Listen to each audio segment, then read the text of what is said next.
Amazon for that. Yeah, fuck Bezos, by the way. Yeah, go yourself. You look like Pitbull. All right, so... Welcome back, all my lovely listeners. If you're new, I'm Molly Stewart, and this is the Totally Wholesome, Not Dirty podcast. Today's guest is Shelby Paris, a content creator, porn star, and crypto ambassador. She's got her hands in a little bit of everything. We get into a discussion about content creation that moves quickly into the topic of cryptocurrency, but switches gears so many times throughout. We explore mental health, share life experiences, talk about discrimination from financial institutions, speak to expanding your brand, and so much more. But before we get into it, I want to remind you all about the upcoming ALL LOVE episode dropping on Valentine's Day. If you have no one to spend it with, you can enjoy my very special episode. And I want to hear from you. Are you lonely? Do you have any of your own love stories to share? Give me your dirty stories too. Art, music, or if you want advice, submissions could be made until February 11. Leave me a voice message at anchor.fm/TWND or email twndpodcast@gmail.com. Thank you for listening to my little rant, and thank you for your submissions. Now, let's hear from Shelby Paris. Welcome back, everyone, to the Totally Wholesome, Not Dirty podcast. I am your host, Molly Stewart, and today I have with me my guest, Shelby Paris. Would you like to say hi to everybody? Hi. So, we followed each other on social media for, like, a while. Yeah. Like, it's been a minute going back and forth with stuff, but I don't think we haven't really, like, hung out and just sorted each other out. So, for instance, how long have you been in the industry? About 5 years. About 5 years. How did you kind of get into it, if you don't mind me asking? No, you can ask away. So I started with Chatterbait. Okay. I did that for about 3 months and I got bored. So I was like, you know what? I'm gonna start shooting my own content. And I ended up hitting up a few producers and it just skyrocketed from there. That's awesome. What kind of content do you primarily create? Boy, girl, girl, a lot of girl. Yeah. Like threesomes, fetish. Okay, cool. What kind of content is like your favorite to make? I'd say girl. That's my favorite. Yeah. It's amazing. I love it. Yeah. I haven't shot any professional boy girl, but just based on conversation that I've had with multiple people who do both ends in the mainstream, I always get girl as the preference. I think it's like, I don't know why necessarily, because I don't really have the same experience, obviously, like on a set versus just shooting my own stuff or whatever. So like, what is it about girl that you perform is like that you prefer, I should say? Is it like just the fact that girls are prettier and you don't have to basically get pounded for hours and hours and hours and pretend that you're not like drying out and dying inside? Yeah, I'd say it's mainly, they're all gorgeous. Yeah. They're all gorgeous. And it's more fun to create a connection with them. With guys, it's really hard to create that chemistry. Just like in real life. Basically, yeah. I don't know. I just prefer women. It's just my preference. Have you, so for instance, for me, like my introduction to like being with other women and stuff like that was actually brought about because of my initial webcam career. Were you like always kind of into girls as well, or did like kind of jumping into the industry help kind of open up new sexual proclivities and stuff like that? I've always been interested in girls. I just never did anything with a girl until I was in the industry. Yeah. And my first girl experience was on cam. Okay. It was so nerve-wracking. I feel that completely, because like I had done like a couple things here and there, but nothing super intense, like nothing really going all the way, maybe a little touching here and there that's like, oh, I don't know, can I, should I don't know. But what was that first experience like for you? Like did it kind of just end up flowing out naturally, or was it something that you had to kind of like sort yourself out and figure out how you felt about it, like coming into it for the first time? I'd say it went pretty smoothly. Yeah. I had shot with Luna Star. Okay. And she's amazing. She knew I hadn't really done a whole lot of girl before, or even really done anything with a girl before. So She showed me the ropes. She did That's good. awesome. Yeah. That's so Yeah. cool. That's awesome. What was like the company that you shot for? Or was it like just kind of your own content creation at the It time? was, yeah. Yeah. Yeah, I did my own content. I happened to be on set. I do like a lot of PA stuff. Okay. And she's like, I had a girl cancel on me. Would you be interested in shooting girl girl? Yeah, Yeah. I'm down. I'm not gonna say no to Heck yeah. that. That's awesome. Cool. Now as far as like companies, like you're not contracted or anything like that. So do you have like an agent or do you kind of like self-represent and just kind of shoot for who you want? And I do self. yeah. I love it. Yeah. I love it. Yeah, it's funny, like I know so many people who use agents, and I think that there's obviously like a place for that as well, but I think a lot of more people that are introduced into the industry through something like webcamming, for instance, are more like, oh, I already kind of have the inclination of how to kind of make myself a brand or to make the content that I want. And so they're like, well, why do I need an agent? I can reach out and contact people and they don't get a cut. Yeah, basically. And I used to go to the Phoenix Forum, which is where a lot of producers and webmasters used to go to. Okay. And I've made a lot of connections there. Okay. So it just kind of like blossomed from Yeah, there. that's awesome. I actually was stalking you a little bit and I saw that you have on your Instagram some stuff about like NFTs and crypto type ambassadorships and partnerships. What's that kind of stuff looking like? Because that's like such a new field. Like I started getting into crypto obviously during the pandy. And but I haven't really focused much on like NFTs and things like that. I did a partnership with an artist who did like an oil body painting of me, and so she ended up we worked something out. She ended up selling like a couple NFTs of the painting and then the painting itself. So as far as that, like how did you get into that, or like were you approached, or tell me? So I've been in like the crypto world since 2018. Brenna Sparks had introduced me to crypto, and I'm like, oh, this is amazing. Yeah. And then when the NFTs happened, I think at the beginning of this year, I had a company reach out to me. They're like, hey, would you like to be our ambassador? That's cool. So I went from there, and then we separated our ways.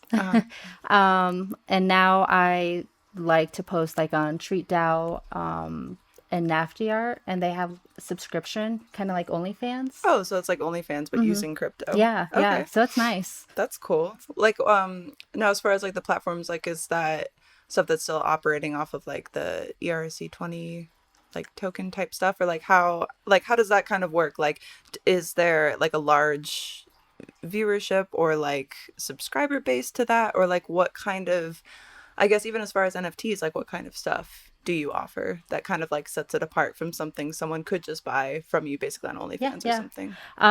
So for like the NFTs, you can post any like nudes. You can post, some sites let you post video, just a small like 5-minute one. You can do your art. I mean, you can post anything you want basically. That's cool. And fans are like, oh, I'll take that. Yeah, And for crypto, their wives can't trace it. So that's very true. It's a very sneaky way to get your pornography. yeah, basically. I noticed that a lot of the adult crypto companies are on the Binance Smart Chain. Okay. There's some. I'm sorry. I'm gonna take a quick break. David, cut. You're like, thanks, Amazon.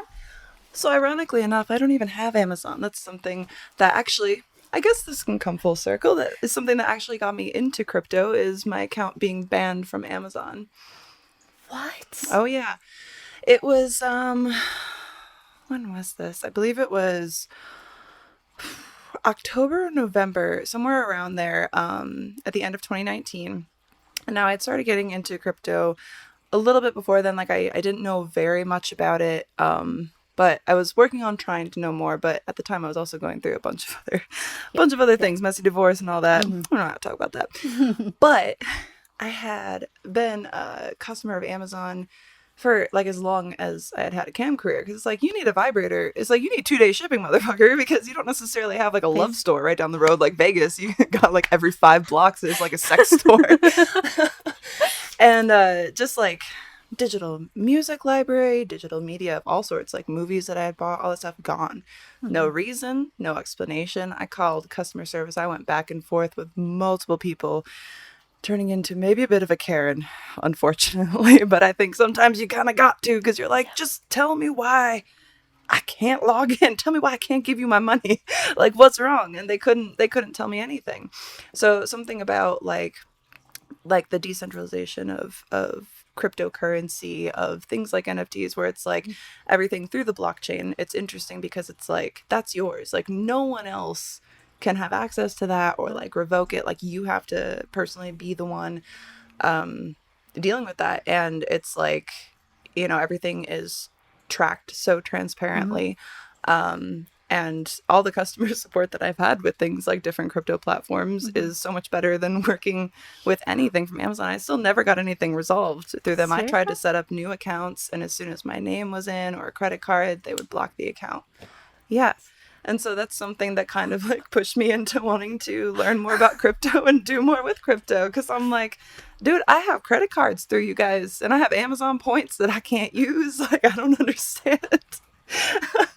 It's crazy. Amazon for that. Yeah, fuck Bezos, by the way. Yeah, go yourself. You look like Pitbull. All right, so that's been interesting to watch his little transformation. I love that he's become like a meme. So as far as you, like, what is something that I guess that you really love about crypto itself? Like something that obviously you're being an ambassador for these companies and stuff like that. So what's your knowledge level of that, or, you know, the fascination with it, I suppose? I guess there's so much of a wide variety of people. It's more than what you'd get on like Pornhub or something. A lot of those people, I mean, some of them tip, but a lot of them are like freeloaders, or they don't want to buy your content. And with the crypto world, it's male dominated. So it's kind of nice to be a female and dominate in that way. Yeah, for sure. You're like, pussy power, what's up? Exactly. And some of the guys, you kind of have to earn your respect per se. And once you do, oh, they'll keep giving you money. And so many people have money hidden in crypto, where it's just like, all right, give me your money. Yeah, for sure. Or even like, I feel like a lot of people who did get into crypto, especially like being stuck at home during the pandemic, losing jobs potentially, like look to crypto as a way to potentially make some either short-term profits or potentially long-term profits. Because I mean, even looking at something like Robinhood, which I also started using, you know, at the pandemic, because it's like, hey, the stocks crashed, let's buy some stuff, you know. But even then, it's like you can make a few returns, but it is a long hold thing. But I think that's something that people look to with crypto, is like, oh, I can make all this money. But some people go into it thinking, I can make all this money and then instantly lose it. And I think that's one of the things, that whole like greed versus fear index is something to definitely keep an eye on. And like doing your research is so freaking important for that. It is. And but also telling someone to like do your own research is like, where do you even begin? Like, luckily I have a few friends who are fairly knowledgeable about it that have been able to like help me and point me in like the right directions, even as far as just like videos of people who are knowledgeable discussing it and talking about it. But it's overwhelming. It's so much. I mean, you're always learning something new in crypto. It's mind-blowing. Yeah. It's so bizarre.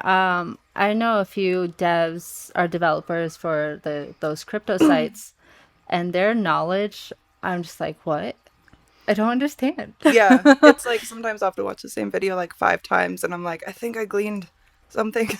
Yep. I think I know what I'm talking about, but that's why I'm like, I'm never going to be like, take my advice, because I don't have any advice to give you. Yeah. I like take advice from my friends, and I try to make, educated guesses, essentially, because that's basically what it is. Yeah. At the end of the day, it is something that's kind of like the stock market too. It's a little bit of a gamble, It is. no matter how you look at it. But I think that's also probably one of the things that draws things like cam fans or porn fans to it, because I don't know if you felt this way. Like, you weren't on Chatterbait as long, but I think with cam or even like the subscription sites, it's kind of always that gamble. Like, Yeah. what do I get if I put this much out? Like, what can I get you to do for me? Like, what can I get you to create for me? And it's kind of like, and I've even been told this from fans who they're like, yeah, I love that AVN was in Vegas. Go gamble. And I'm like, I understand the mindset. I understand it. Oh, yeah. Yeah, crypto, I mean, it is a gamble. When you start trading and you take the risk and then, the coin rugs, which means they took all your money and left, you won't be seeing that money again. Oh, no. No. It goes away. Yep. Yeah. I've learned that a lot. Yeah. It's really easy, I think, to get like sucked into like the hype coins, like, and especially like one of the things with crypto, it's like you can have 50% up and 50% down in the same day. Like, Yeah, it sucks. and it's so driven by like even social media, like just public opinion. You can have something that goes viral, doesn't necessarily mean that it's a good long-term investment or even a short-term investment. And like, it's cool, but it's scary because it's like there's so much potential to earn and to hodl, and to have those long-term or even short-term gains, but there's no guarantee with any of it. And I think a lot of people think about how volatile crypto is always, but even more so has been in the past. But what do you think about the longevity of it, or like kind of where this is going, especially with so much like institutional adoption and like so many companies investing so much into this, universe, essentially, like this online metadata universe. Yeah. Like, there's a crypto.com. I just saw it. I was just there. I was like, damn. And I knew about it from the news, but it's crazy to like see that, in person, especially because I feel like it's even blown up so much more just since 2019. And I mean, that's 2 years, but it's, over the scope of time, it's not that much. I mean, I see it going far because with how these certain credit card companies are taking advantage of other companies saying, oh, we're not discriminating against you, but you can't post this. Or you're a sex worker, we can't use you anymore. Yeah, we haven't heard of any of those problems before all the time. And with crypto, there's no discrimination at all. It's decentralized. Well, most are decentralized. Most, yes. Which means the banks have no control over your money. Yeah. And all the transactions are voted on by like thousands and thousands. Like, there's so much goes behind it. Like, it's not, and it's transparent because there's tracking for literally every type of transaction. I don't even know all of those. I'm not even going to speak to that, but I'm saying like there is so much transparency in that. And then you look at a situation, or I do, because I can relate to this, obviously. Yeah. I'm like, oh, here's thousands and thousands of dollars that I have pumped into this, all of this digital media that I own. But as soon as they decide for whatever reason that they don't have to disclose to you, it's not yours anymore. But do you get the money back? No. And so it's like, now if, for instance, I had bought all of that digital media through a blockchain and had it hosted on my own because I spent money on it, so then I should own it and it should be tangible in some way to me. They can't just take it away and then be like, also, we're keeping the money. Yep. Like, that's what's so appealing about it. And especially in an industry like ours that is always so targeted. I mean, what just happened with OnlyFans? Yeah. It's so far, but so recent. And those things happen all the time. Oh, yeah. Yeah. Behind closed doors, I mean, there's still a lot of girls' accounts getting deleted for no reason. They're like, oh, this goes against our services, and you already had 2 warnings, so bye. We don't care how much money you're making. It's just, it's ridiculous. And people, rely on that. And it's not even necessarily on the fault of OnlyFans, which I think a lot of people like to blame. That's I'm true. not saying that OnlyFans has no blame in it, but I'm saying that when you do have situations, and this isn't just OnlyFans, because it happens to so many platforms. Yeah.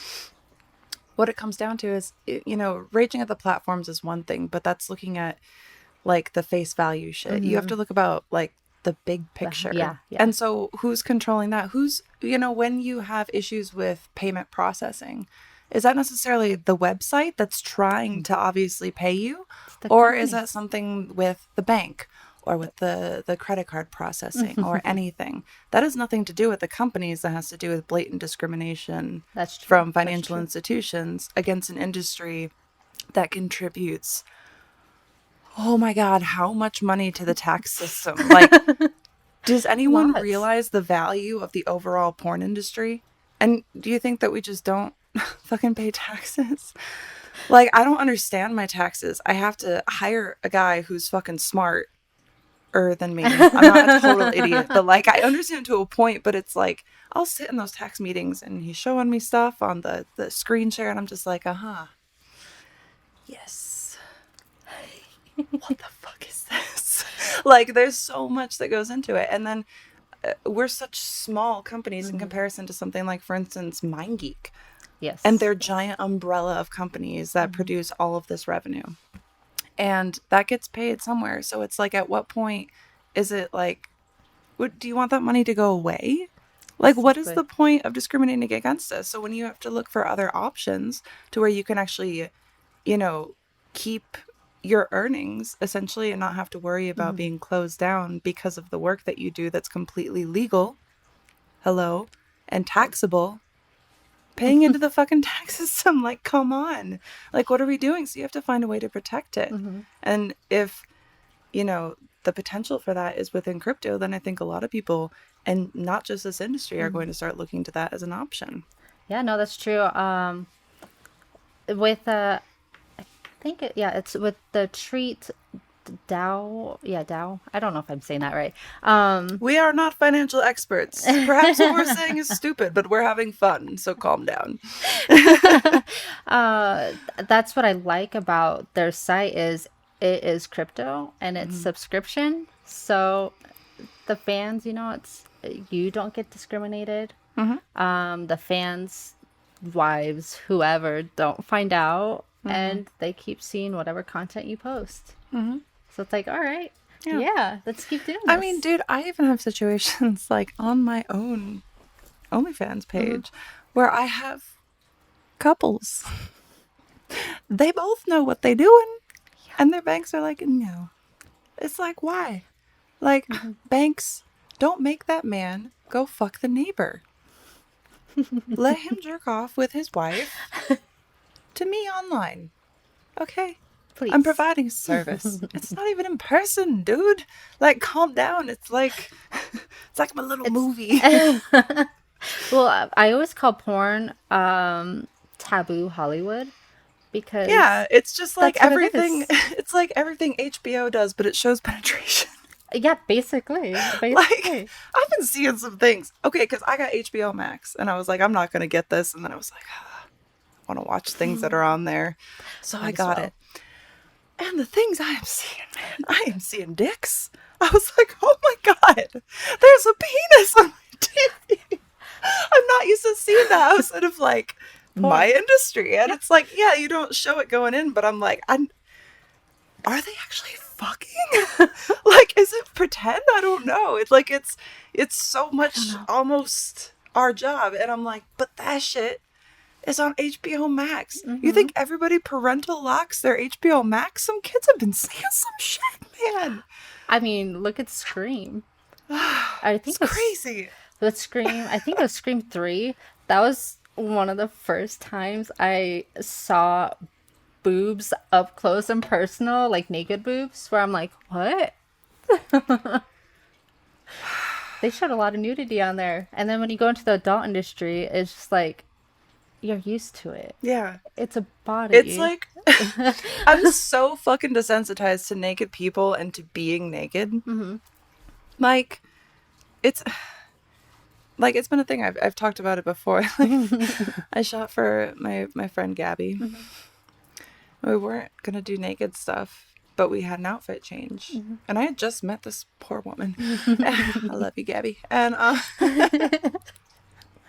and I just started stripping in front of her to change into her outfit because it's what you do. Like, I thought just butt ass fucking naked because I don't wear underwear. I'm sorry. And also I was shooting in underwear. I was changing into new underwear. So whatever. And then I had a moment and I was like, oh fuck, I'm sorry. I'm just like randomly naked in front of a stranger. A light bulb. That is not shooting what I normally shoot. And like the past 2 years, I've actually been shooting more and more stuff that's clothed, and it's been like so strange. What is this? Yeah, like it's cool. It's like a new experience. Yes.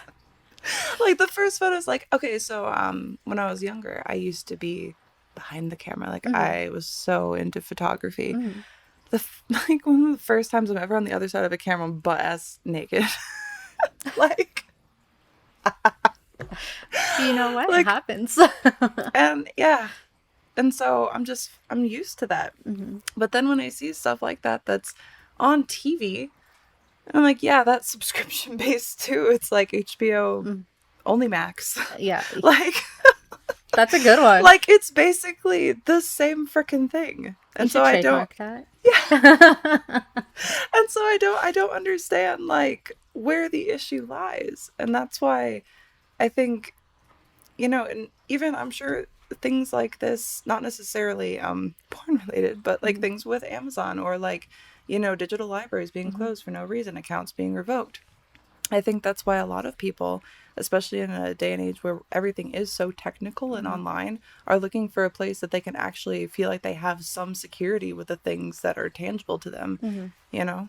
And I think that's why crypto has probably a lot of hurdles ahead, but I think that it has such a huge long-term potential for the whole world, really. I mean, I kind of wish. I mean, maybe one of us can do this where. Fuck, I hope I don't sound stupid right now because I just realized how stoned I am. I'm like, is any of this making sense? No, you're good. You're good. Sick. Okay, cool. This is why I smoke more entertaining.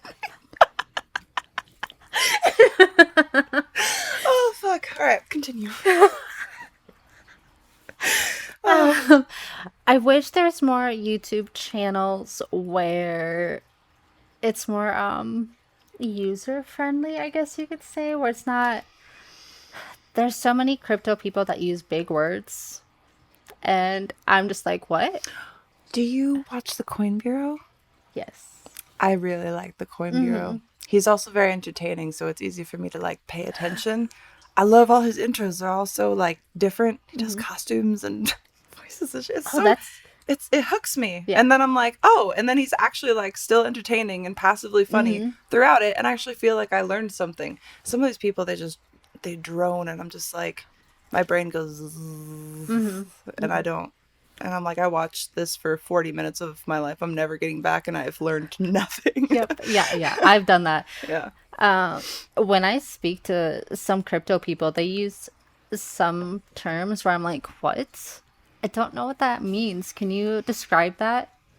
They can't. And I'm just like, oh, all right. That just happened. Let me Google this real quick. Yeah. But then it's like, I also feel like I'm being so overloaded with things to like retain. Like it's so much. And then on top of everything else that we do, it's like we're still running businesses over here. And I'm doing a podcast. Why? I hope people are still listening. Hi. I think by this point, we're sponsored by Manscaped, which is super cool. And I'm super happy for this partnership. But if not, David, just cut this out. But if not, celebrate. Yay! Nothing says I love you like a smooth, hairless, freshly scented ball sack. No matter who's licking your nuts or receiving a picture of your package this Valentine's Day, do everyone a favor. Trim that rainforest of pubes and sweat that's been growing untamed in your boxers. Support for the Totally Wholesome, Not Dirty podcast is brought to you today by Manscaped, and I'm so excited about this, fam. You know how often I talk about the importance of manscaping and balls? Well, Manscaped has sent me their performance package, and this is the 4.0 package, gentlemen and ladies. I bought the Lawnmower 3.0 for my man ages ago, long before they were kind enough to sponsor me, and Manscaped products just keep getting better. Men, listen up. And ladies too, Manscaped offers precision-engineered tools for your jewels. Nobody wants to floss with pubes, so treat yourself or your partner to a smooth sack this Valentine's Day. It's time to give the gift that 4 million men worldwide trust from Manscaped. They're the leader in below-the-waist grooming. Manscaped has you covered for everything related to your sack. Love your nuts, and don't nick or scratch them. The Lawnmower 4.0 has Safeguard technology that reduces the risk of those painful grooming accidents, as well as an LED spotlight that helps avoid missing any stray hairs and leaves those testes looking their besties. The perfect package for your perfect package isn't complete without the Weed Whacker, and I'm actually probably going to use this because I also have nose hairs. If you want to clear the weeds out of your nose and ears, this little guy will take care of you. Manscaped even threw in 2 free gifts: their Shed travel bag and anti-chafing boxer briefs to keep your boys stored comfortably. You can throw away those fraying undies and slip into comfort before slipping into something or someone else. We all sweat, but you can keep your crack dry with their ball deodorant. If you're short on time, they have these amazingly scented crop wipes that keep your balls fresh for the next tongue that comes your way. You want to be prepared for anything, and you want to feel cool and confident, and that's the effect you'll get with Manscaped. The Crop Preserver Ball Deodorant and Crop Reviver Ball Toner are cruelty-free, dye-free, paraben-free, and vegan, so you can feel even better about what you're putting on your sack. Go to manscaped.com for our exclusive offer of 20% off and free shipping with my code TWND. Get the gift for yourself or someone else in your life with hairy balls and see why 4 million men worldwide continue to use Manscaped. That's 20% off and free shipping at manscaped.com when you use my code TWND at checkout. Thank you for listening, and we thank Manscaped for sponsoring this podcast. Yay! Balloons. I don't fucking know. So, anyway. I lost my track.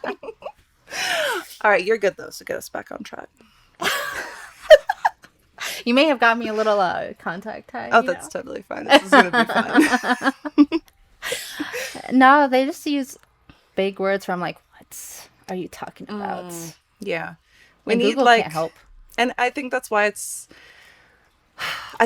easy for a lot of people to like see the hype with crypto and to potentially see its like long-term potential but not fully understand it, and then buy in at periods that's not beneficial, so then they don't understand the loss, end up pulling out. And I think it's important to have, that's why I do like the Coin Bureau, because I feel like it's kind of layman's terms with some big words that are explained. So I'm like, cool. Yeah, and so I think it's important for people to be able to try to find resources that can help at least give you a basic understanding of cryptocurrency and blockchains and things like that before you invest too much money into it, because you can't just go based on what a couple of people are saying, even us, except for what I'm saying is just try to learn a little before you do a lot, basically, because it's super important. Oh, yeah. I mean, especially with being in the industry, it can be hard to talk to other people about it. So it's nice to see other sex workers getting involved in crypto and talking about it. Yeah. Because a lot of these workers are just like, what? I don't, like, this is too overwhelming. Yeah. And you're like, no, I swear, it's really simple. It's like, no, we're not that old yet. We can learn new things. Yeah. Yeah. Technology is cool.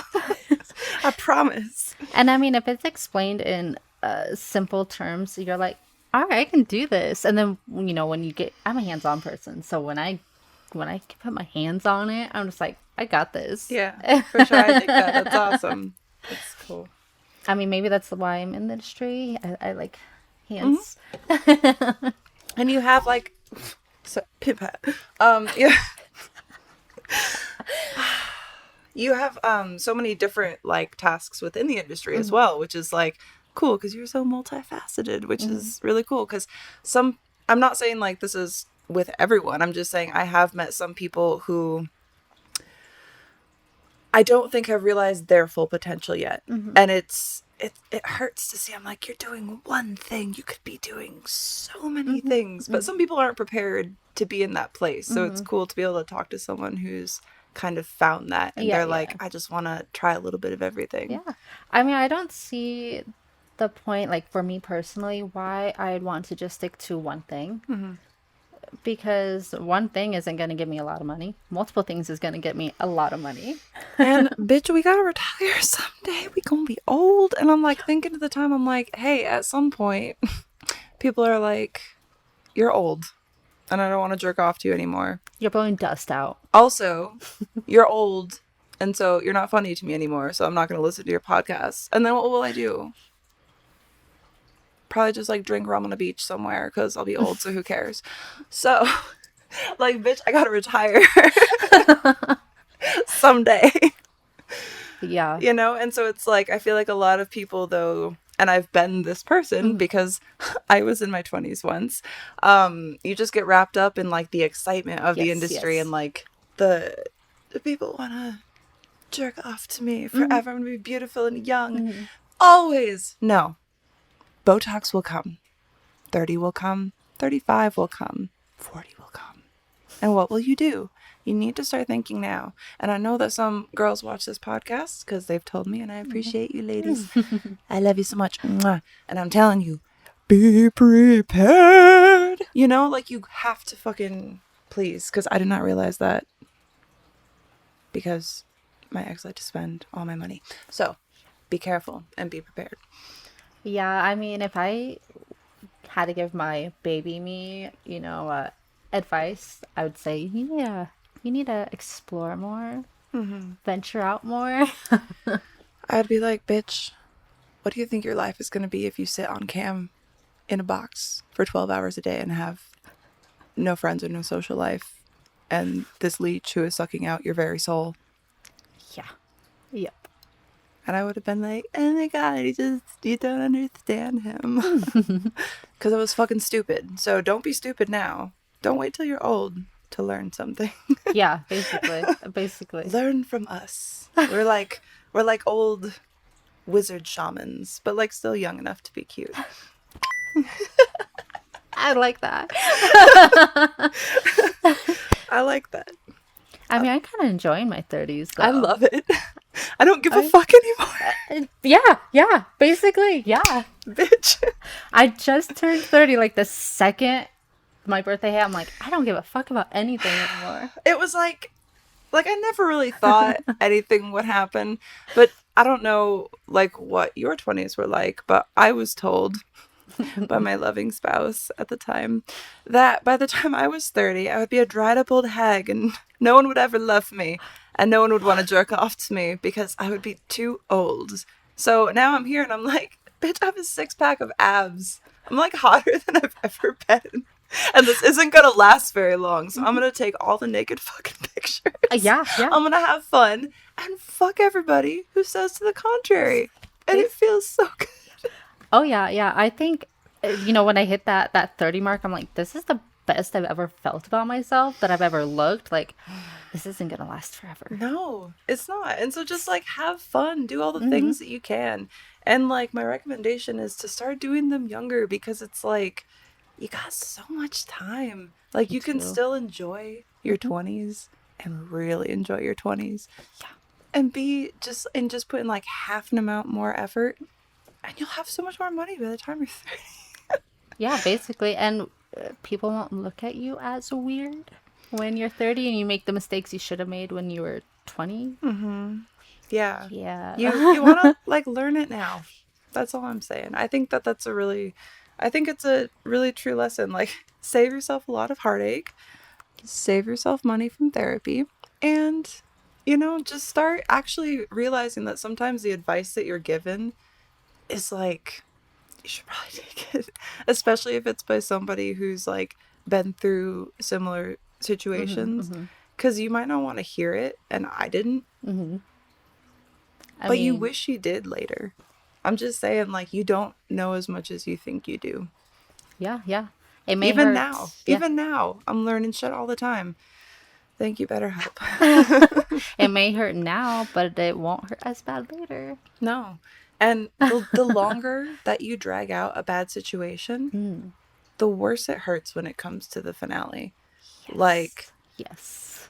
what could be falling down a hill can just turn into a nuclear bomb with 5 years' yeah. time. So it's like, you know. Yeah.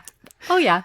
Yeah. I feel this. I feel this. We get each other. Yeah. Yeah. Yeah. Yeah. I had moved from my ex. I had married at 20, which don't do. Word of advice, don't do. You're too young. Me too, bitch. Yeah, you're too young.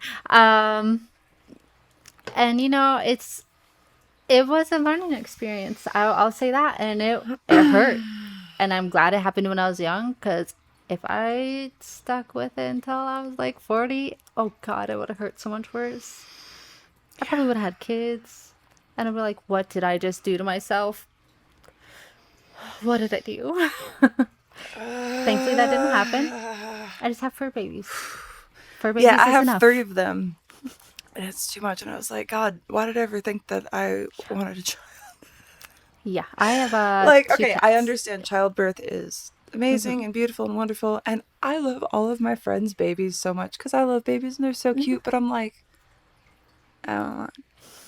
dogs don't need therapy. Like, you can't fuck up a dog, really. That's true. They always love you. Unconditionally. And I love them because, like, they don't talk back to me. They're not like, you're ruining my life. They're like, let me kiss your face. And yes, it's gross because I just licked my butt, but it's better than the alternative. That's true. And, that's true. You know, they never pay rent, though, which is unfortunate. But. And they leave a mess. All right, can I tell you something about my middle dog? All right. So y'all know Edward.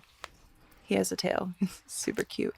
He has something wrong with his brain. He drowned when he was a puppy. Oh. I had to like resuscitate him. He was in the dog ICU for like a week. His vet bills cost more than he did. He's broken. My heart. Yeah, he's a little traumatized. So, Poor baby. he has separation anxiety. And I don't know what the fuck has been going on. I don't know if it's intentional. I don't know if it's accidental. But my youngest dog, Julia, if she shits in the house, you know, because it is the biggest dump. And it is always on carpet. Always. Ew. I have mostly hardwood floors. She goes to the carpet because she is Satan. If Ein poops in the house, it is because his stomach is in horrendous shape. And it is diarrhea next to a door. Because he's trying to get outside and he can't. Now, I have been finding poop nuggets this big. No, I'm talking one. Just one. Randomly. Somewhere. One poop nugget. I know it's Edward. I know it's Edward. He doesn't eat enough. They always eat his food. I know he has weird little poops, but it's only one. And I know what his poop normally looks like. I pick it up. It's always 3. 3 nuggets. Is he just farting and a shit is coming out of his ass? Is he doing it because I'm not home and he misses me? Why is it 1? You know, let's go with the I'm missing and he's leaving you a present. That's his present for you. He misses I hate you. it. This is like the problem with dogs, but it's like a better problem than having to like raise children and teach them things. Like, I'm still teaching myself things, dude. I don't want to do that to a kid. Yeah. And at least when they have some stinky poo-poo, you don't have to clean it right away and wipe it and just, I mean, yes, my dogs have made some accidents. Dogs never get diaper rash. That's true. That's true. Never happens. I used to nanny in high school. Diaper rash is real. And they scream. Like, they scream a lot. Bloody murder. It's my ears. I used to babysit for twins. Ooh. It was hard. But they were so cute. Like, it got easier, but it's like babies. And then children. You have to worry about them, like, falling off of things and running into stuff. These dogs were designed to be kicked by cows. If I trip over them, I hurt myself more than them. Like, Yep. Oh yeah, the little lowriders. Yeah, That's what I call them. they are. I love them so much. But, oh my God. I've tripped over mine quite a few times. I'm like, oh, you gotta be kidding me. Yeah, because they just lay there like bricks.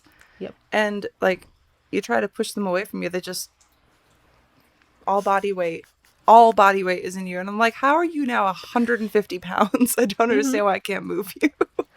Yeah. It's Basically. crazy. Oh my God. I love dogs so much. It's like all muscle weight and food weight. You're like, why are you just there? I don't know how they're so strong. They don't do shit. They just like lay there. Yeah. They're just rocks. They're built like boulders. Except for Edward. He's really skinny. I think it's because of the developmental Could puppy be. brain. And not eating much and leaving you presents. They're also individualistically horrible. They all have their own little shitty personalities. I love them yeah. so much, but oh my God. Oh yeah. Yeah. I have a little chihuahua, and the stuff he does. I'm just like, Is he really? just a dick? Yes. But he's a cute dick, so I let him get away with it because he's cute. But other than that, I'm like, Hercules, why? You can't let people get away with things just because they have cute dicks. Yes, that's true. That is true. And even if they have a nice dick, no. No. If they treat you like crap, no. Yeah. No, thank you. Not today, Satan. No. I'm just thinking back to like oh, this is a fun one. Oh. Do you want to talk to me about like one of your weirdest / like not like traumatic, but like kind of worst sexual experiences? You know what I mean? Like not like, oh, this was traumatic, but like, why I regret this. Yeah. Okay, so I do some dom stuff. Okay. So it's not really sexual for me, per se, but I've done some weird things where I'm like, what? Which, yeah, I love your kinks, but it's weird to me. I've had this conversation where I'm like, I love your weirdness. Yes. But I think it's weird. But I think weird is fucking cool because I'm weird in a plethora of ways. You guys know me. Yeah. So it's cool. We dig it. But it's still weird. But own that. Like, own it. It's cool. Keep being weird. My bad.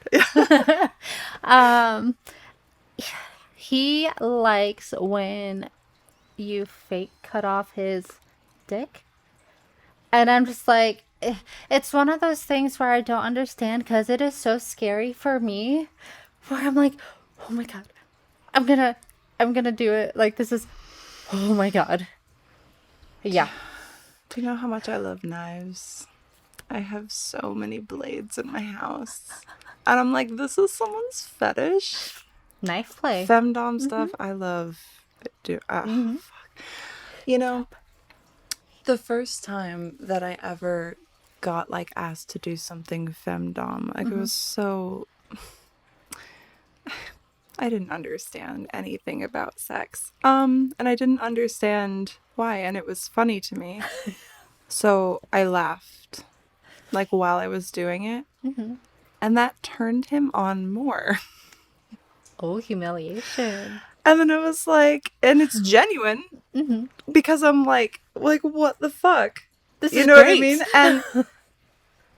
And it just blew my mind. And just from there, I was like, I fucking love this so much. And you can progress it so far. Like some guys want you to they want you to absolutely control like how they think about sex. And it's like, and it's not even necessarily that you necessarily control overall how they think, but in that moment they want to just push the fantasy so far.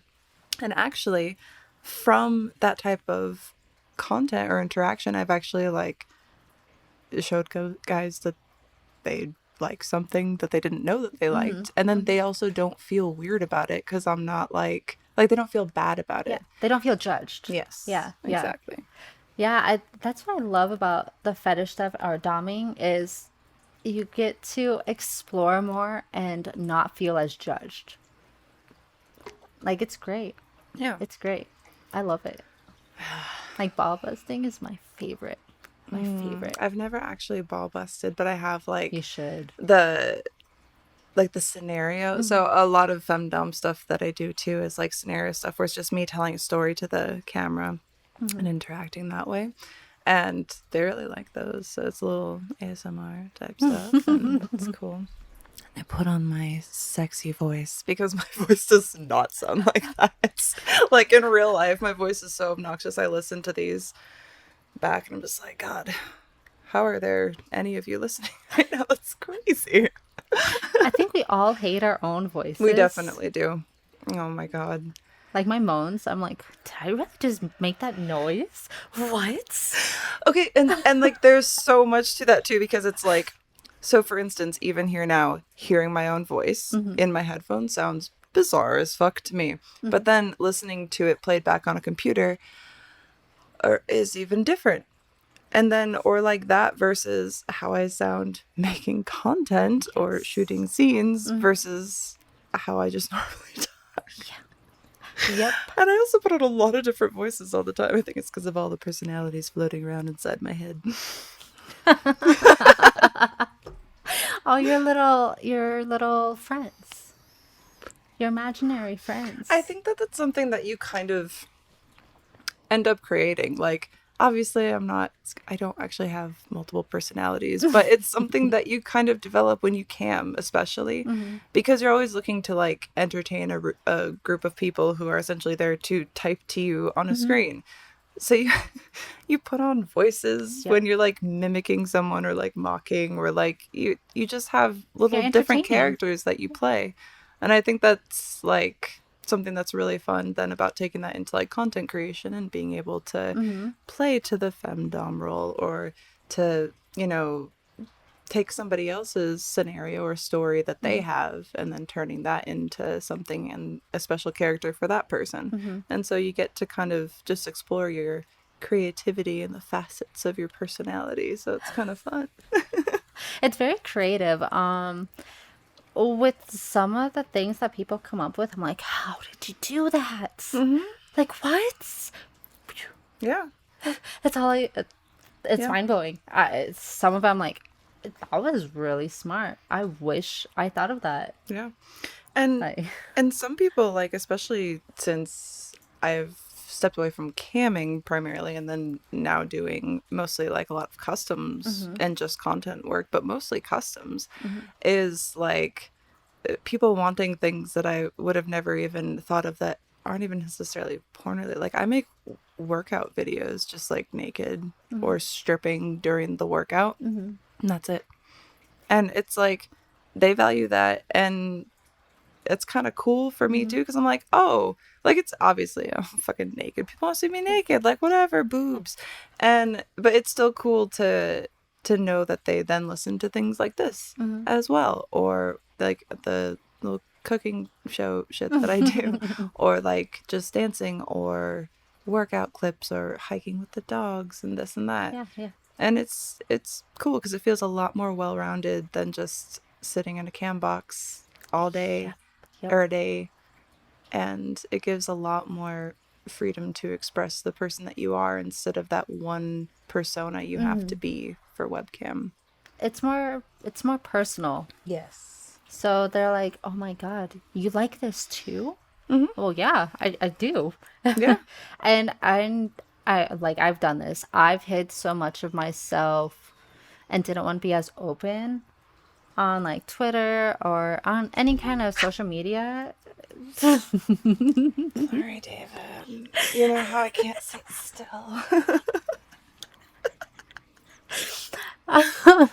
But now that I'm 30, I'm like, I do not care anymore. Like, here's a picture of my cat. You want to see my dog too? Or what else do I do? Oh, I started doing paintings. Nice. That was new. That was different. Where I'm like, I don't know if I want to share this, but people like it. Yeah, I started sharing. I haven't done painting stuff in a while. I've been but during the pandemic when we're stuck, I just painted all the time and I posted that stuff, and not as many people liked it as like me posting a picture of myself in a bikini, but it was cool. It's And still it's just like, hey, someone appreciates a thing that I did that took fucking hours and hours and hours. Didn't you just draw something too? Or something? I don't remember. I started to, but I threw it away. But it looked so good. What'd you do? So, That face. Julia. Satan. Oh. It was on the big clipboard on the couch, and it's a charcoal. It was a charcoal drawing. Charcoal is very messy. It smudges very easily. And I had it propped way up on top of the couch where the dogs aren't even supposed to go unless they're summoned, and they know this. So I set it there, and Julia, to try to attack Ein, jumped on top of it, crumpled the bottom of the paper, smudged the marijuana leaf, smudged the girl's hair, and maybe I could have fixed it, but I got very angry, and I crumpled it up and I threw it away because I was angry. I have issues. I'm working on it. So, if it's not perfect... That's okay. Like, it is something I'm working on. I was very angry that day I was PMSing. That's a good excuse, though. PMSing But it made me real. so angry. I was just like, bitch, I worked on this for so long and it was getting good and I had ideas for it, and she just fucking ruined it. It's honestly, I would have done the same thing. Especially PMSing. Yeah. Like, it is okay, so this is one thing that's frustrating about being older. So I don't know what it is. Maybe it's because I didn't get lady time until I was like 15 or whatever, but freaking I have never had PMS in my life until the past like 3 years. I never had cramps, never had headaches, never had mood swings. Like, it was so rare. The past 3 or 4 years, I'm like, why am I so angry? I didn't get it. And now I have a little app and it lets me know. So if I start to get grouchy, I check it. I'm like, oh, that tracks. Cool. At least I'm regular. Like, come on. Like, why did I have to wait so long to start feeling? And now everything is pain. yeah. I understand why my mom was like immobile. The pain is real. And then you still gotta fucking work. So you know what? You pop that fucking Midol, you shove it in, and you're just like, all right, let's fucking do this. Got work to do. Yeah. I'm a boss bitch. I remember one time I didn't realize how bad I was PMSing until I had asked my husband to go get me Taco Bell. So we drove to Taco Bell and I asked for a double meat chicken quesadilla. They put no meats on it. None. Oh, did you rage? Yeah, I got home and I took a bite out of it. I'm like, what the fuck? Like, why? Why did this happen? I feel this so hard. I would be so angry because food girl. I was so angry. I started crying and I didn't want to go back because I was crying. So I made my husband go back and get it for me. Oh, He lovely. did. He did. Love that man with all your heart. Yeah. And it was just, to this day, I'm like, you know what? If I get angry, cry, PMS. It's PMS. But also, it's like, PMS. Someone needs to fuck that mood out of you. Like, that's one of the things that I realized is like, give it to me now. I need it or I'm gonna fucking break shit. And then I'm like good for the rest of the day, but then the next day I'm like, look over here, like, and then I'm happy, and it's like, smoke weed every day. You better take control now, or I'm going to do it for you. Yeah. You don't want me to do that. I'll choke you. Yes, and I'll enjoy every minute. I will take what I need. Thank you. You're in this. You knew what this was. You knew what I am. Like, and it's cool, like it works, but I feel very aggressive. Just let me tie you up and use you. Just you don't have to do anything. It's fine. Just stay hard. If you want to be involved, that's great. If not, don't worry about it. Go to sleep for like... It's fucked up. And I'm like, I don't even like this about myself. Like, Yeah. You're I just feel like, angry. what? I'm like, why am I so angry? But also at the same time, when you get that angry and then you get that release, you're like, oh, I feel so much better. I feel so good. And then I'm like, Mary fucking Poppins, gonna clean my house, gonna work. It's a good fucking day. And you're all dancing around the house like, why didn't I have this mood earlier? Yeah. It's like, you just need to recognize if that happens. Like, I'm pretty level, like, most of the time. If I'm like that, there's a reason. You can shut me up real easily. Just put it in. It's fine. We'll get this shit done. And for guys to use PMS as an excuse, don't do it. We will slit your throats while you sleep. Oh my God. I don't know if I should say this. He can edit it out. All right, David, I might have you edit this out. I'm not sure. Okay, so we might be bleeping this. I don't know. So anyway, Mama, when I would say I have PMS, like I would always be like, "Oh, that explains my mood. I'm PMSing. Sorry that I'm in a bad mood." He took that to mean that I was currently bleeding. So I'd be sitting there trying to get my rocks off, touching stuff, doing stuff. Yeah. I like kiss my forehead like, I'm like, am I repulsive to you, sir? All right, it's fine. It's fine. Don't worry about it. And then, of course, the next week I'm actually like bleeding. And I'm like, well, I can't do anything now. Yep, you had your chance. Do you think I bleed for 2 weeks, my dude? He's like, I don't know. So we explained it. So it's fixed it. You know, a lot of guys don't know, though. I know. That's why I feel like I need to let people know. For all y'all out there, PMS is pre-menstrual symptoms. Pre.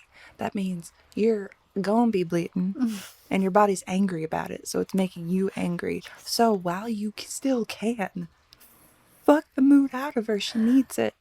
She'll feel so much better. You'll be happier. You won't be yelled at.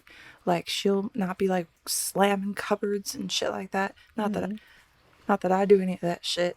And you know, but anyway, so we're working on it. I'm just saying, we need. That's why sometimes I feel that's another thing that I've felt is like sometimes I teach guys stuff about women. Sometimes they need to know. They need to know where the clit is and that it's not a myth. Yes. That the G-spot does exist and can be stimulated quite easily. Can watch many of my videos for demonstrations. And so it's like, but it's important to know, like the pre-menstrual symptoms. That's why she's angry. So know that, because once she starts bleeding, she's going to be sad. And then she needs cuddles. Yes. And then you can't do anything with your penis anyway. So get it on while you can. Yep. And to earn extra bonus points, when she's cramping, bring Midol and chocolate. Yeah. She might even suck your penis. Maybe. Like, I don't know. Sometimes, do you ever get horny, like, on your period? Yes. Yeah. And then I'm like, I want to give that Glock 3000, you know, and just like, but then he's like, you don't have to. I'm like, I want to. Do you think that I know that I don't know that I don't have to? Like, I'm not a slave. This is my choice. This is my house. Oh, I love him so much. I'm sorry, baby. But no, I mean, it's true for any guys. Yeah. It's just, they don't always know until... But that's why it's important to talk. Yeah, exactly. Until they're in those long-term relationships, then they're like, okay, I understand. I understand this now. Or if they didn't have sisters that showed them, it's just... Yeah. My brother wouldn't have even known. I had no PMS. I got my period when I was like 14, 15. And then I moved out when I was 17. I don't There's remember nothing when to I got experience. Yeah. I just had like weird, hard ass little nipples by the time I was 13. It's fucking uncomfortable. They're always like, I had like this problem where I'm just like, my nipples are always hard. I used to tape them down with Band-Aids. I hate it. Didn't get my period. It was like way late bloomer. And then I left the house. I'm like, oh, I do porn now. Sorry, Mom and Dad. If you're going to homeschool your children, make sure to also properly socialize them. That is true. They need it. But but that's no slight against my job because I actually love it. It's nothing that I ever would have saw myself doing, especially when I was in like high school or whatever. Like I know some people like come out of high school like, this is what I want to do, but I didn't even like think of that as a concept. Like I was ashamed of like my body. Like I wouldn't wear bikinis to the beach. Like I would wear those board short things, like the girls' board shorts that came like halfway down your thigh, tankinis. Like I had no tits. Like I looked kind of like a boy, like you know. And I mean, it didn't really look like a boy, but you felt like it. Yeah. I was very tall and gangly, and I got told that I looked like a boy, so that's why I felt boyish. Yes. And it's like I also wasn't, into girly stuff, you know? Yeah. I like collecting bugs and rocks and shit. I had a fucking spoon collection from like States. Who does that? I have the quarters. I had the quarter maps. That's why I'm like, I was weird. Like, doing the job that I'm doing now, I've been like, what the fuck do you mean? Yes. I like girls' vaginas. I take naked photos. Why? That's one thing that's awesome about the industry is you become more comfortable with your body where you're like, oh my God, I love myself. Like, I like this. So important. And it's kind of one of those things, like, even, like, I think everybody has some form of body dysmorphia. Even, supermodels, you know what I mean? But we all suffer from that, especially in a job that is so dependent on what we look like pertaining to what someone is trying to jerk off to. And then it's like expecting you to have every specific standard that fits them. And it's like, you're never going to appeal to everyone, but everyone wants to impose whatever beauty standards they have on you. Like, this year I've gotten really into fitness, and now I get comments saying that I look like a man. And I don't. You can clearly see my camel toe in almost all of my legging videos where I am working out. So it's a vagina. Get over yourselves. But it's also like, that those people are just insecure in one way or another, or unhappy with something in their own life or person. But it's easy to kind of like take that to heart, you know what I mean? But then at the same time, I'm like, I'm 30. I've been trying to get a six-pack of abs since I was like 16 years old. I'm fine. Yes. Fuck you guys. Yes. And that's why 30 feels good, because it's like, I'm 30 years old. Like, I remember what, moms looked like when I was a kid, when they were 30 years old, and I'm healthy. I'm fucking happy, and who gives a shit? It's awesome. Like, everyone has seen my butthole. Like, do you know how uncomfortable that should make me? And it does it, because I'm like, it's just a butthole. Do you know how many buttholes I have looked into while I've eaten some girl from behind? Like, I've had my nose and assholes, I've had my tongue. Like, who cares? Like, it doesn't have this taboo of importance behind it anymore. It's a pretty chocolate starfish. Yeah. And it's like, but just overall, just being so exposed for so long. It's like I'm going on like 9 or 10 years in the industry in one way or another, whether it's like extralunchmoney.com. You guys remember that fun one? I still use that. That's where I really started. That was ages ago. And it's like, from this huge course of time, there's, in one way or another, despite any insecurities that I have within myself for, whatever reasons those may be, it's like I still have that comfortability, at least, of like, this is just who I look like. And it's changed so many times. For growing. Forever. And I can look back on years and years of content and photos and just be like, yeah, I've changed so fucking much, but I think that that's cool. And I think that that's good. And I think that being more comfortable with yourself, and maybe it just takes till this age to get there, I guess. Yeah. Maybe that's just like the longevity of time. But I feel like some people are this age and still aren't there. And it's, and we all know those people, but I think everybody arrives there hopefully at some point, some later than others, some earlier. But I think that's one thing about just being so exposed is like you can't go back from that. So it's You like can't.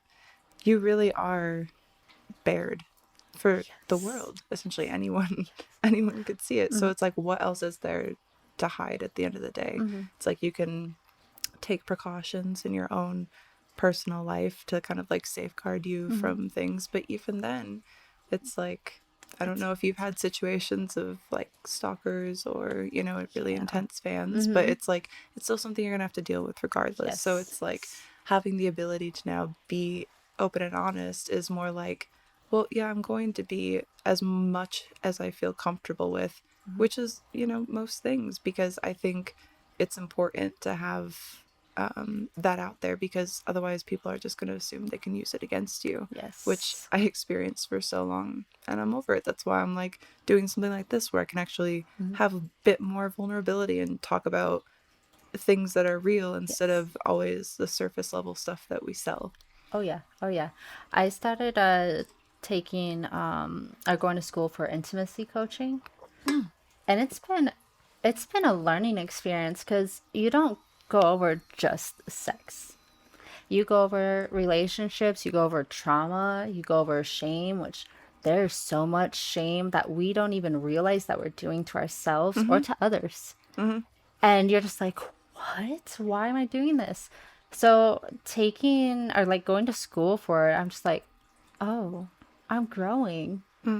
This is good. Yeah. What is this? I think like something that, you know, has become apparent to me this year, especially like I did take up therapy, which I talk very openly about because it's like I think it's important. It's good to have. It's good to have, and it's like, as I've mentioned, I'm not going to get into everything obviously because it's a work in progress, and I think that we all should kind of in some way or another be a work in progress.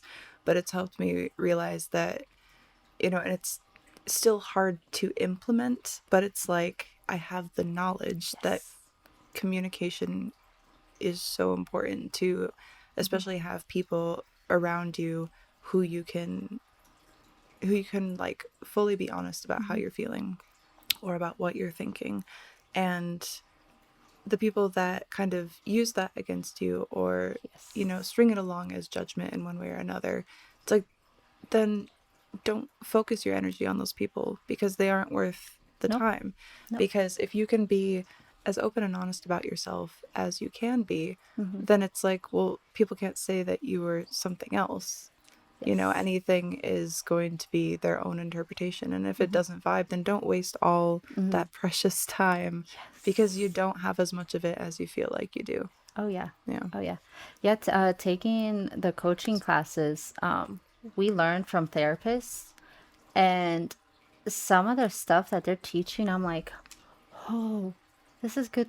This is good to know, and it helps for when we take on our own clients, where we can use those tools as well to help others.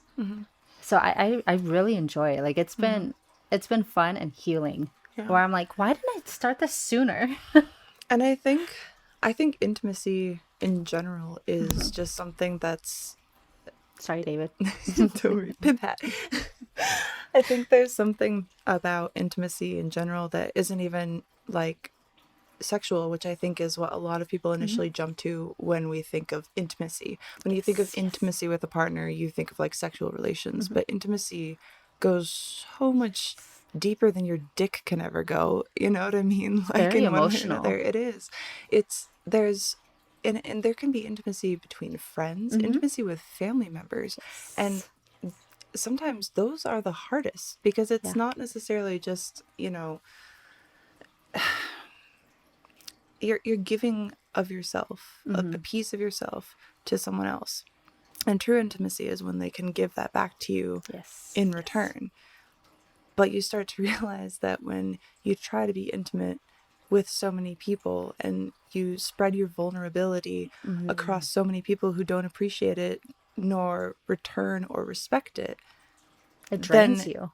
It's like you start full with so much to give, but it just gets sucked away to the point where you don't have anything left to give, but they're all still demanding it of you. Yes. And that was one of the hardest things to learn about some of the people that I was spending time with and my ex-husband. So it's like it's one of those situations where and I don't even mean that in a derogatory way, because it's kind of like I've learned at this point to accept that all of those people, including my ex, were people that I needed to experience in order to be in the place that I am now, and to fully examine myself and realize the things that I didn't like about myself and the things that I want to improve and change on that I never could, surrounded by those people, because as much as I gave, there's no return. Energy vampires. Yeah. That's what I call them. Yeah. Yeah. Yeah. I mean, we're always growing and we're always given learning experiences. So it's always nice to have those experiences, no matter how much you don't want them. Yeah. But it's worth it. Yeah, I think so.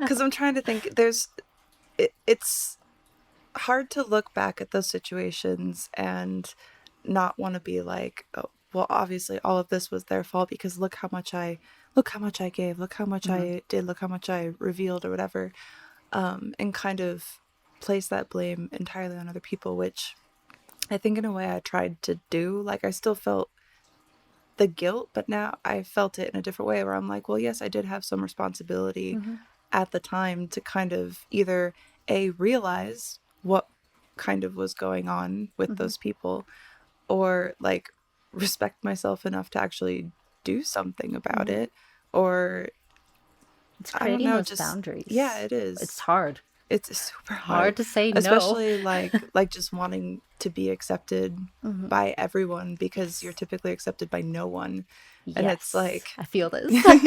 So when you can finally find some people that you're like, oh, they seem like they want, the same thing that I do, but it's like, it's just like they know. It's like they can sense blood in the water, and they're just like, oh, I can use you.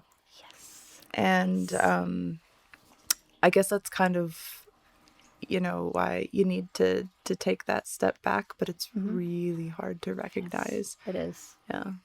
It is. I mean, if a friend is, as much as you don't want to hear, if a friend is calling you out, you should probably listen. Yeah. Just listen. I promise. It's okay. Yeah. I mean, I think everything should always be taken with a grain of salt. Don't take it But I think personal. that there's also typically like a general consensus for a situation that you can find between more than one friend. So it's like, if you have one person screaming in your ear about this or that, chances are maybe they're just trying to start some shit, trying to start some drama because they're bored. But if you have a group of people telling you the same thing, telling you similar or the same thing, you can kind of assume that maybe people are actually trying to look out for you, and perhaps they can see things in a situation that you can't because you're too close to it. And you can either, try to take that advice and really look at the situation objectively, or you can waste years and years and years of other potential opportunities that could help you grow as a person, trying to invest in someone who doesn't want to invest in you. Yes. Preach. Yeah, I mean, it's all, life is a joke, so you should laugh. Yes. But it's also full of learning experiences where you're like, okay, even if you can't see it now, you'll see it later. Where you're like, all right, I get this now. Yeah. Like, all right. I think it's important to realize to realize those life lessons, but I think that sometimes to realize them, you have to also like examine yourself, which a lot of people have a hard time doing, myself included. The shadow So, work. yeah, like what goes on behind the curtain, Mm-hmm. you have to realize that for everything that happens to you, it happens because of some reaction that you had in one way or another. So, if you don't really look at that and realize some personal responsibility for certain events, then you're just as likely It's to the same repeat them in patterns. the future, Mm-hmm. And I think that's important to realize earlier than later. 'Cause, yeah. Yeah, I agree. Yeah, I mean, it happens. We all, make mistakes, but it's better you learn it now and not when you're like 70 and you're like, Yeah. I'm lonely. Yeah. Why did I do this? Yeah. And then Because you're stubborn. you're in a nursing home, and then it's like there's genital herpes everywhere and like gonorrhea and stuff like that. You remember those reports? Like all these old people were fucking because they made all these mistakes earlier. Fuck now while you're young and hot. Do it with someone who respects you and shit. Like, I'm in a nursing home. I'm going to die anyways. It's okay. yeah, who cares? Gonorrhea, chlamydia, who gives a shit? I'm fucking old. I'm dying soon. How do they even do it? Do they still get up? Do they get like Cialis and shit? That's crazy. I don't know. How they doing it? That's, man, all these virile old people. That's crazy. I hope I can be that fucking active when I'm that old. Seriously. Jeez, man. That's interesting. That's a good question, though. My mom was in a nursing home, and I was always curious to how so many elderly couples stayed together in there. I'm like, how when you can't, get anything on?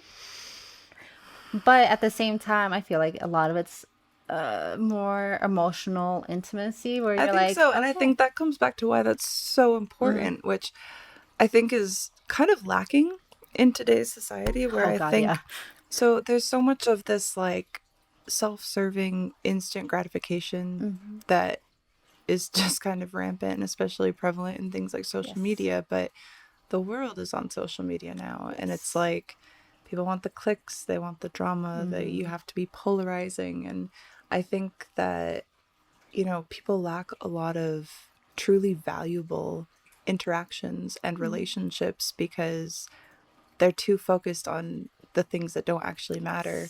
And then at the end of the day, when you do have something that's traumatic or that you really need someone for, who will be there for you? Because if you don't establish any sort of truly valuable connections, then you're not going to be left with anything, because you've just surrounded yourself with shadow people who are just there to take something from you in one way or another, whether it's like sex or whether it's money or whatever you're offering. it's true though. Because people take what they're offered. So for everything someone takes from you, it was something that you were offering them. I'm not talking like in theft. I'm just talking, in the generality of like human interaction, essentially. Protect your energy. That's what it is. Yeah, because it's like, you can be in a situation with a friend, with a partner, whatever, where, they ask and you give because you want to please, you want to make them happy. But you have to think and examine the people who don't offer it in return, who don't offer for what they can do, who don't truly appreciate you, and who generally keep asking and they keep requiring because you keep giving it. And so at a certain point, it's up to you to make like the distinction of like when it's time to safeguard yourself versus like giving everything you have. Set up your boundaries now. Yeah. You have to. Hard. It's hard to figure out like what is truly important to you and what you value. And I think that's one of the reasons that you can't necessarily learn these lessons young, because you haven't experienced all the people who are going to bring you to the realization. That's true.